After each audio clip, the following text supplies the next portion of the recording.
نن تاسو ته د اذانه په ثوابونو باندې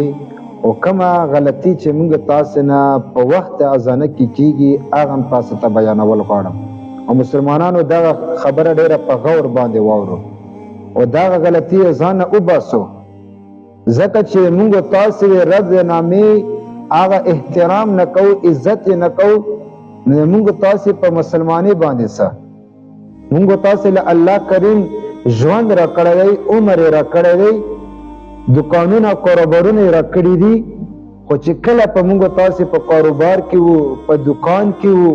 یا کله ملګري سره په خبرو باندې وو او په ما ته باندې اذان شروع شي هماغسې خبرې ما ته جاري ساتو نو ګوره دا ډېره عظیمه ګناه ده کم انسان چې په اذانه په دوران کې خبرې کوي په دغه انسان باندې هغه ځان قدم ډېر سخت وي هغه قبر عذابونه په سخت وي رب تاسو نه کچ ای مسلمان ویره تا خبرې ډېرې ضروری وي تا دا کاروبار او تا دا هر څه ډېر ضروری وي چې مطلب ما نومې ته دی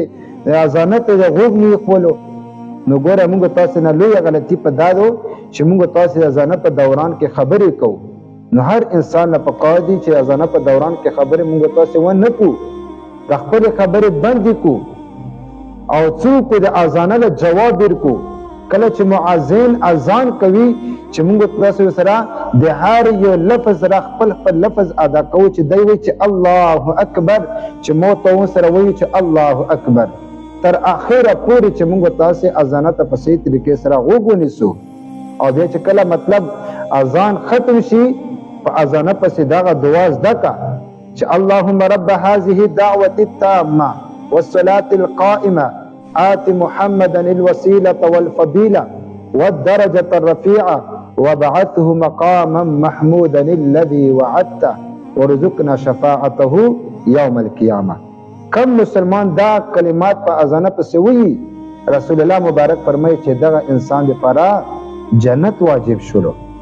دومره لوی اجر دی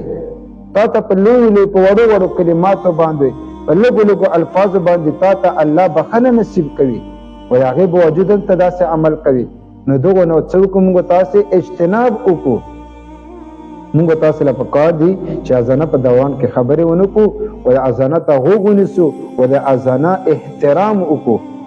او په هره طریقې سره چې کله په کوم ځای کې اذان کېږي او دا یوه خبره لازمي واورو چې کله اذان شروع شي یو اذان واوري یو اذان نو دا چپ دا غلیدل دا چپ کېدل د په موږ تاسو باندې لازم دي دا واجب دي او که بیا مطلب ډېر اذانونه شروع شول نو بیا موږ مله پکار دي چې بیا مستحب دي که غلی شولې نو ډېر اجر ته میلاو شولې ډېر ثواب ته میلاو شولو ډېر اجر ته میلاو شولو او که غلی نه شي بیا ته نه ګناهګارېږي خو پهله اذان ته د محلې چې کوم ځای کې مطلب هغه ته ژوند وي نو هغې ته ته په صحیح طریقې سره غوږ نیسې که بیا بل اذان شروع شو او پاکې نه خبرې شو بیا پا باندې نه ګناهګارېږي خو اول اذان ته په صحیح طریقې سره غوږ نیسې دا څو خبرې وي خپل ژوند له په خپل ژوند کې د خبرو له مطلب هغه وخت ورکو زندگی ورکو موږ تاسو په هغه خبرو باندې هغه قبر او محشر د الله بخښنه نصیب کیږي الله کریم دې موږ تاسو